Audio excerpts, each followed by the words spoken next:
Fa miarabantsika tsy avindray tratra izao fandraisana ny mofinaina izao amin'ity alakamisy ity amin'ny soan'Andriamanitra isika fa mbola nomeny tombontsoa indray fa atsika mandray ny teniny. Lohanderantsika ny amin'ny mofinainan'io dia vavaka isika. I Tompon'Andriamanitra io tolotra ianao ny deran'ny laza ny atsa sy ny voninahitra. Sotroanao izay satria mbola afaka mianatra ny teninao indray eto ary mangataka aminao mba novoeranay hatrany mba tonga anay ho vonina ny amin'ny fotoana rehetra ahafahany amin'izary zany amin'ny hafa ihany koa. Aminaran'i Jesosy, amen. Lohatenin'ny mofinainantsika androany dia manao aiza mamaly ratsy ny ratsy. Nalaina ny Petera voalohany toko 7:7 manao hoe tsy mamaly ratsy ny ratsy na fanaratsiana ny fararatsiana fa aoka hisaotra kosa satria ho amin'izany no ny antsonanareo mba handovy fitahina. Amen. Miezah mafy tsy hanome fahafahampony fahavalo ka hamaly ny teny fanakianana na koa ho kivy eo anatrehan'izany. Aoka tsy hahomby aminao niezaka ny fahavalo.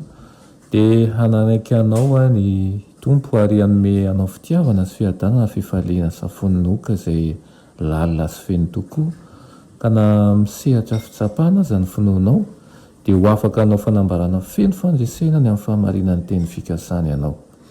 Ho tsapanao ny fanatrian'Andriamanitra, ampahiratina ny sainao ary ho hitanao mazava ny fahamarinana izay indray ohatra ny hoe manjavozavotra aminao. Ho afaka ilaza ny tantaran'ny hazo fijaliana ianao amin'ny fankasitrahana lalina ny fitiavan'ny mpamonjy satria efa mampiempo ny fonao zany fitiavan'izany. Ho hita eo aminao sy eo amin'ny fiainanao andavanandro Kristy izay ao anatinao izay fanantenana ny voninahitra. Dia banjiny mandrakarivo Jesosy eto eo aminy ny manahirana rehetra fantany tsara io mahazo anao io izy no fialofan'ny olony. Afadoza hozy izy eo ambanin'ny fiarovany aoka ino sy hatoky azy tokoa isika fa hosakanany tsy azo anao ny mpaningana. Aoka ho mamy sy feno hanitra ny revim-piainana manodidina ny fanahintsika. Raha miady amin'ny fitiavatena izay toetra-pahazon'ny olombelona ianao dia androso hatrany ny fiezanao andresy an'ireo fironana ho amin'ny ratsy na ny nolovainy zany na ihany koa ireo fomba izay nikolokoloina. Amin'ny alalan'ny faharetana, ny fandeferana ary ny fiaretana no avitanao be. Tsarovy ary fa tsy mampietry anao ny teny tsy ampahindrena ataon'ny hafa fa ianao kosa no manao amin'izany dia mampietra ny tenanao ka verinao ny fandresena izay tokony ho azonao. Mitoera amin'izay ahafahan'ireo fahefana telo lehibe ao an-danitra mampahomby anao dia ny ray, ny zanaka ary ny fanahy masina. Ary miara-miasa amin'izay manolo tena tanteraka ao an'Andriamanitra ireo hery eo am-pelatanan'ny mpino an'Andriamanitra ny herin'ny lanitra. Ny olona izay manao an'Andriamanitra ho tokony dia voadidin'ny manda tsy hairavana tokoa ny mahakasika azy.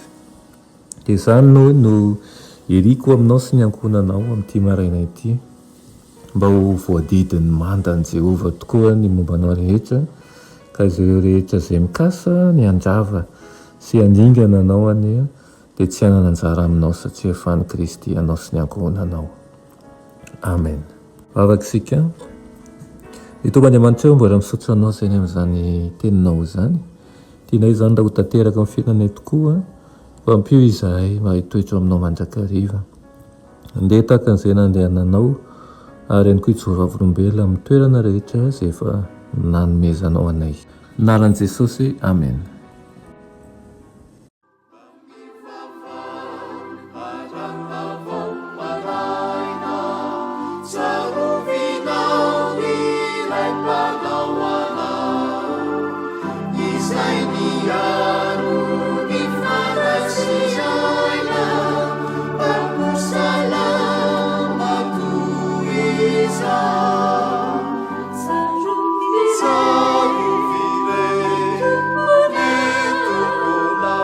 Happy